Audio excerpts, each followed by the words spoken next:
Ser podcast. Marta Sanz, bienvenida a La Hora Extra. Muchísimas gracias por tu invitación, Dani. Muchas gracias por acudir con nosotros. Marilla Amarilla se titula el poemario que acabas de publicar con la bella Varsovia, sí. Porque todos los poemas me salen amarillos, escribes en el último de ellos. Mi melancolía es un golpe de amarillo, leo, amarillo cadmio, amarillo dorado, amarillo limón, básico amarillo o las juanramonianas manos amarillas de Dios. Amarillo también es el color del líquido que aparece en la cubierta del libro en una bolsa de hospital como de suero. ¿Qué tiene este color? ¿Qué tiene el amarillo? ¿Por qué amarilla? Yo creo que el amarillo es un color que, al menos para mí, y no solo para mí, a lo largo de la historia de la literatura española, creo que también es la síntesis de la explosión luminosa, de la alegría, de lo silvestre, las campanillas del campo, hasta el brillo de las monedas, si me apuras, y al mismo tiempo la sospecha de las enfermedades y el atisbo de la muerte. Entonces, en el amarillo están las dos cosas, y a mí en la literatura y en la poesía muy en particular me interesa cómo las palabras pueden llegar a sintetizar contrarios y sentimientos complejos que al fin y al cabo son los que intentamos retener o los que intentamos descubrir a través de la poesía. Entonces, por eso el amarillo, pero yo creo que sobre todo mi amarillo es amarillo chillón, porque mi melancolía es una melancolía eléctrica. Esto es poesía, consolación de la muerte, escribes, morirse es naturaleza, no pasa nada, adiós. Otra cosa es el dolor que sentimos mientras tanto. Pienso que las palabras no abolen la muerte, pero sí su constancia de gota serena, su miedo, su neurosis. ¿Qué es poesía para ti, Marta, y cómo la poesía nos ayuda en lo íntimo, en primer lugar, a anticipar o a superar un duelo, por ejemplo? Vamos a ver, para mí otra vez la poesía tiene una doble textura. La poesía tiene la capacidad de poderte encerrar dentro del lenguaje del poema, del texto, como si los textos fueran los fractales perfectos que hacen los copos de nieve, y a veces es un alivio y es una consolación cuando vienen muy mal dadas a nivel personal o a nivel colectivo, porque en realidad yo creo que al final lo uno del otro no se pueden separar. Pero al mismo tiempo tiene esa peculiaridad de poder nombrar lo que no queremos ver, y tiene esa peculiaridad de cómo a través de la expresión de un dolor personal tú terminas empatizando y conectando con los que están fuera, y tienes esa capacidad de conmocionar. Entonces yo muchas veces comento que cuando yo hablo de mis experiencias personales y digo esto de que lo personal es político, al final lo que menos importa en un poema es mi estado de salud o mi estado de conciencia. Lo que importa en un poema es cómo tú encuentras las palabras exactas para que eso llegue al otro y para que trascienda. Lo importante de la poesía es cómo el lenguaje, y cómo el lenguaje se mete en el cuerpo de los demás, y al final el movimiento es político. Yo creo que en los tiempos en los que vivimos la poesía es política porque es poética y nos coloca en una posición crítica respecto a la realidad. Claro, porque aunque en estos poemas escribes en primera persona, como ya habías escrito previamente, siempre estás fuera de ti hablando de nosotros. Bueno, es que yo creo que el yo es la primera persona del plural. Entonces, yo no sé separar el yo del nosotros. Yo creo que cada ser humano es una polifonía, cada ser humano es fruto de su tiempo, de su espacio. Cada ser humano, también los seres humanos que escribimos, somos una especie de síntesis de lo que la poeta Adrienne Rich llamaba las geografías de la escritura. Yo soy yo porque soy blanca, porque soy bajita, porque soy pecosa, porque estudié en un colegio de Carabanchel Bajo, porque mi abuelo era el mecánico melómano, porque he leído lo que he leído, porque en Palestina está pasando lo que está pasando y me rebelo contra la complicidad de Europa. Entonces, no podemos separar. No hay muchos poemas en Amarilla que precisamente tratan de cómo a veces la melancolía íntima tú no sabes si te nace de dentro y contamina tu visión del mundo, o al revés. Es el mundo el que se te está clavando en la retina y haciendo que puedas llegar a estar profundamente melancólica.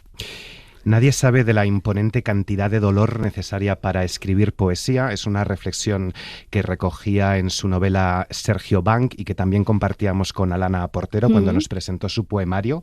¿Estás de acuerdo? ¿Nacen del dolor tus versos? Mis versos nacen del dolor, pero yo lo que intento a través de, creo que la utilización de un nervioso sentido del humor, es que no se enquisten en el dolor y que el dolor no se convierta en una emoción, en un sentimiento paralizante.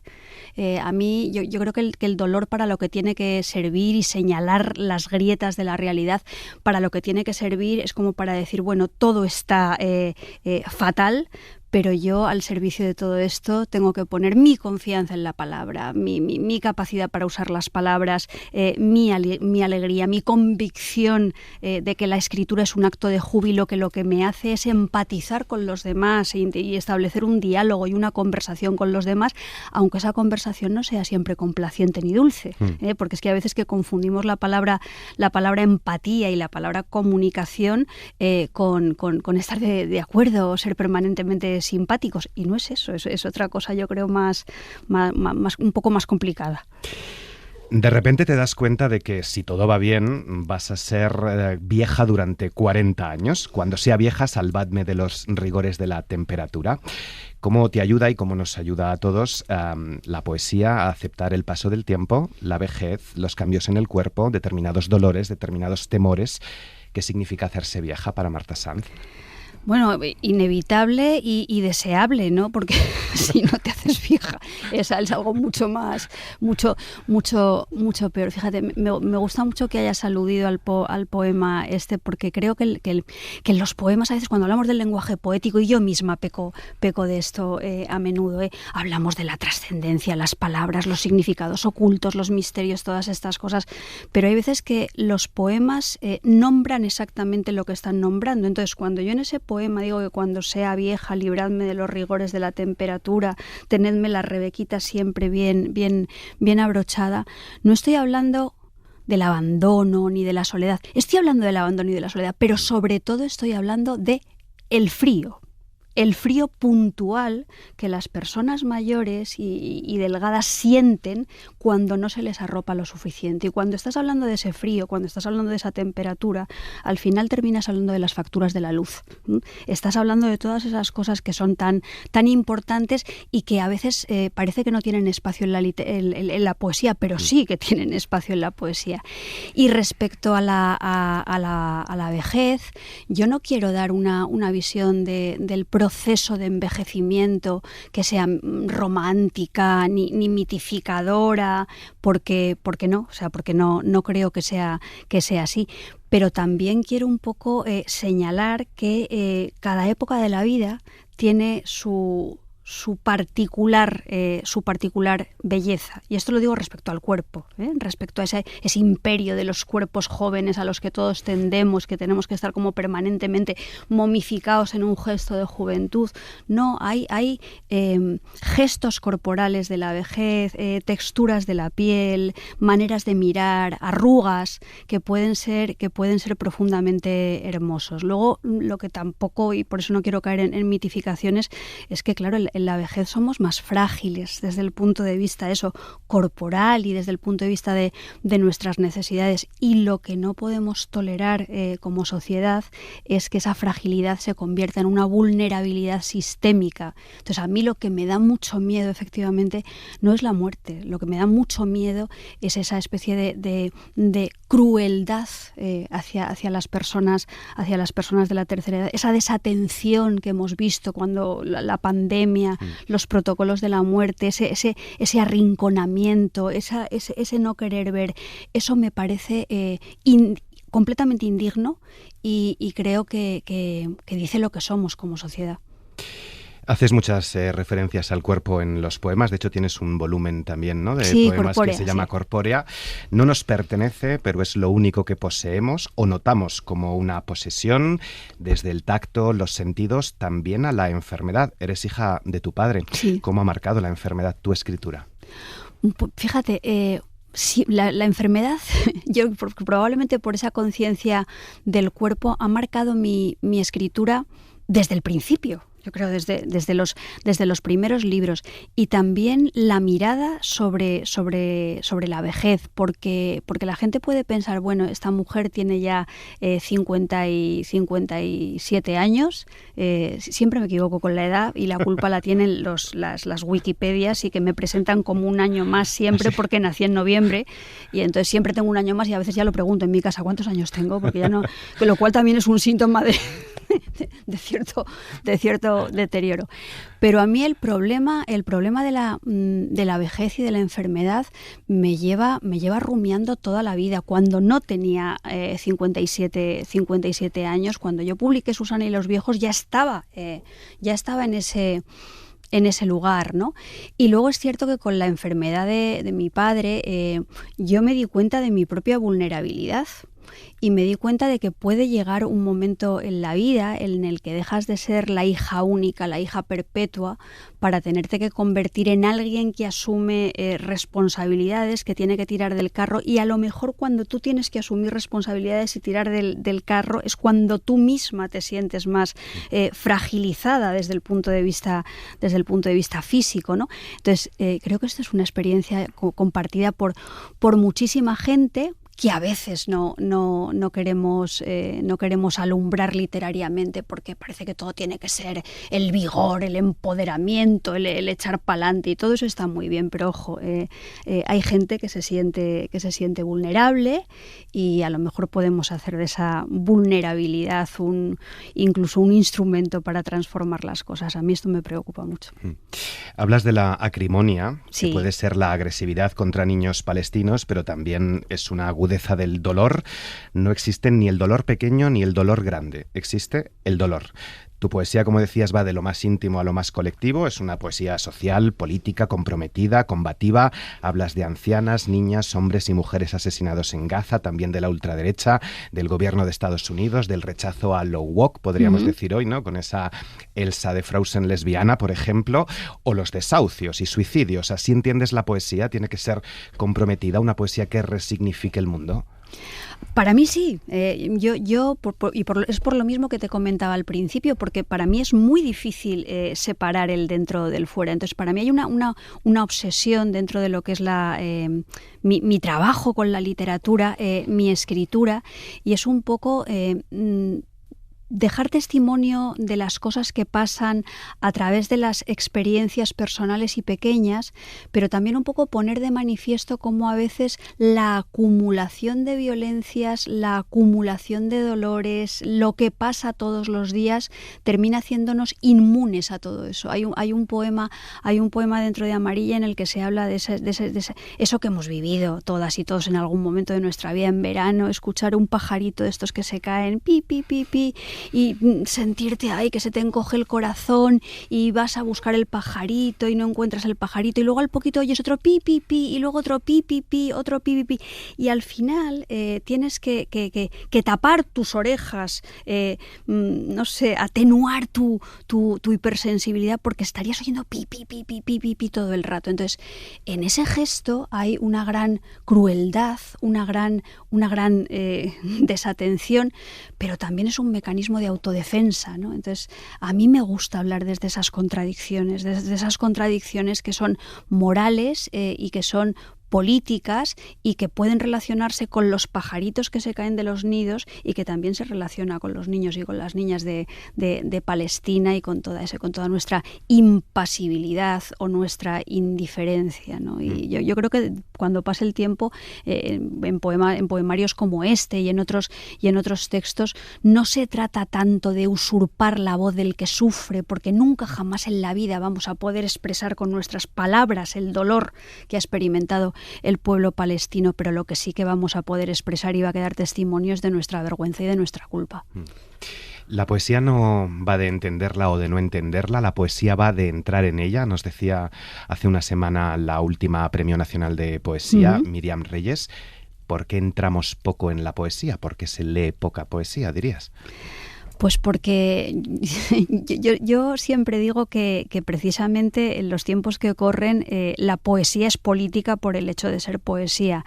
El vínculo la relación que tú estableces con el texto, el nivel de compromiso que tiene un lector, una lectora de poesía con los textos, se coloca en la antípoda absoluta de lo que se supone que en este momento es la cultura, que muchas veces la cultura es el lugar del entretenimiento, es el lugar de las superficies deslizantes, es el lugar de pasar el rato, es el lugar que se desvincula total y absolutamente de la posibilidad de conocer o de la posibilidad de conmocionarse y de transformarse más allá de una emoción pequeña de montañas rusas, ¿no?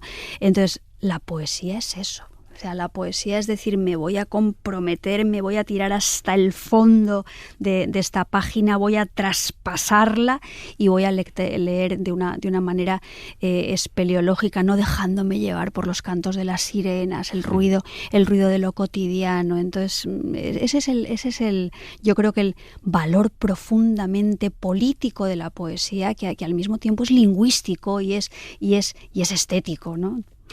¿No debería ser precisamente el género literario que más casara con los tiempos de hoy? Es decir, estos tiempos breves de TikTok, la poesía es breve, estos tiempos de polisemia también, donde cada uno vive en su propia realidad, la interpreta a su manera y las palabras, los versos pueden para cada uno significar algo diferente. Fíjate, es que yo creo que no es tanto un problema de extensión o un problema de brevedad, sino un problema de profundidad. Un problema de calado. Yo muchas veces voy a institutos y hablo con chicos y con chicas de su relación con los textos, y ya no solamente a institutos, sino también hablo con personas adultas y me doy cuenta de cómo nos estamos infantilizando. Hay mucha gente que te dice, si yo no lo entiendo, está mal. O si yo no lo entiendo, es malo. Y eso es confundir es aquello de que el ser humano es la medida de todas las cosas. Eso es encapsularse en una posición individualista en la que supuestamente tu identidad es un lugar cerrado y no tienes ninguna capacidad para el asombro, ni tienes ninguna capacidad de empinarte a través de los estímulos culturales, ni en realidad lees.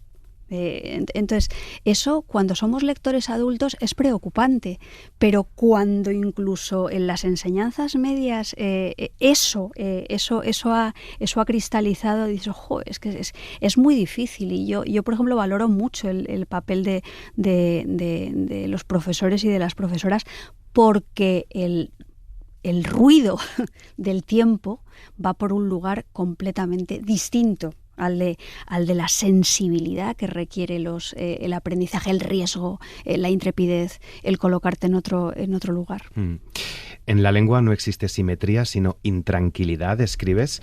¿Cómo trabajas la lengua, el lenguaje, el ritmo de los versos? No sé si es más difícil escribir poesía que una novela, no solo por la profundidad, sino también por tener que condensar, podríamos decir, todo en algo más breve. Yo te tengo que confesar que yo escribiendo poemas siento un júbilo. O sea, los poemas, mucha gente dice, bueno, es que los poemas te llegan. Sí, los poemas te llegan, pero es verdad que los poemas te llegan y también los buscas. O sea, tú tienes que tener el oído atento para que ese poema que te está llegando pues al final se concrete en un texto. Yo no hago nada, Dani. O sea, quiero decir, yo escribo. Cuando escribo poesía estoy escribiendo y es verdad que hay un criterio que tiene que ver con cómo suenan las cosas, pero cuando escribo poesía no tengo la premeditación que utilizo cuando estoy escribiendo una novela. En una novela hay algo que sí que es muy estructural, que sí que tienes que tener en cuenta, que es la verosimilitud, cómo encaja la mirada con la voz, los personajes, las tramas. En las novelas hay un componente muy técnico que en los poemarios, al menos en los poemarios que yo escribo, no funciona. Por eso probablemente una novela tú puedes explicarla desde todas esas decisiones técnicas que has tomado, y hay veces que el discurso que superpones para explicar una novela es mejor que la propia es mejor que la propia novela. Pero con la poesía no es así. Yo con la poesía tengo un poco la sensación, con Amarilla me pasa, de que los poemas son autosuficientes y de que cualquier cosa que tú y yo podamos estar conversando sobre estos poemas nunca va a poder expresar lo mismo que los propios poemas. Y no te sé decir muchas cosas del proceso creativo, porque no lo siento como algo forzado, ni impostado, ni nada. Está ahí. ¿Se puede vivir de la poesía? ¿Y qué es vivir de la poesía? ¿Está poco reconocida institucionalmente también? Yo creo que sí, o sea, en general la cultura en general está poco reconocida. Hemos hablado montones de veces. El otro día me has dicho tú que el otro día hablaste con Yolanda Castaño, Remedios Zafra ha pensado mucho sobre estas cuestiones también. Yo hace poco publiqué Los íntimos. El oficio de escribir, aunque se retrate en sus momentos de máxima fotogenia, está vinculado a la precariedad, y hay una diferencia bastante grande entre el capital simbólico que tenemos algunas personas, que tenemos el privilegio de tener algunas personas que escribimos, y lo que luego es realmente nuestras condiciones de vida, ¿no? Y muchas veces nos olvidamos por discursos artísticos también como el mío, que te digo, no, la poesía me llega y tal, que es verdad que en estos trabajos hay una parte que es vocacional y que te llega y que es una maravilla y que te sientes súper bien, pero hay otra parte que se relaciona con el oficio, que es aquello que cantaba en La Bullonera: venimos simplemente a trabajar como uno más, a arrimar el hombro al tajo, esta herramienta nuestras voces, esta canción nuestro trabajo, y eso se olvida. Eso se olvida. Entonces, vivir de la poesía yo creo que es imposible. Yo creo que de la literatura en este momento pueden vivir narradores y narradoras que además atraviesan un umbral y se colocan en ese nivel competitivo de la primera división de la literatura. Si tú formas parte de la segunda división de la literatura, no vives de la literatura, vives de la periferia quizá, o de las clases. Pero bueno, es un mundo así de cruel y de competitivo. No te conocía en persona, Marta Sanz, me has caído muy bien, eres Muchas gracias, amarilla, Dani. radiante. Sin embargo, las que sufrimos, quizá más de la cuenta, concededme el beneficio de esta duda, siempre suscitamos mucha desconfianza. Caemos mal. ¿Cae mal Marta Sanz, o es una forma también de utilizar el humor como utilizas el humor en estos versos?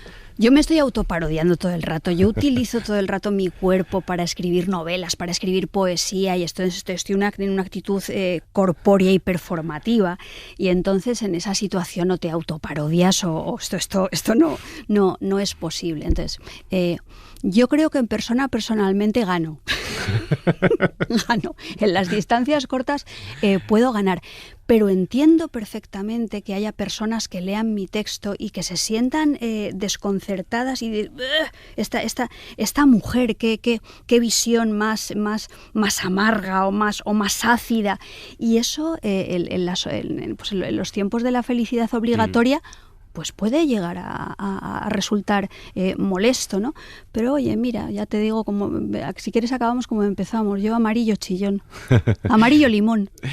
Marta Sanz, gracias por haber estado en La Hora Extra. Muchísimas gracias a ti, Dani. Ha sido un gusto enorme hablar contigo. Gracias. Para no perderte ningún episodio, síguenos en la aplicación o la web de la SER, Podium Podcast o tu plataforma de audio favorita.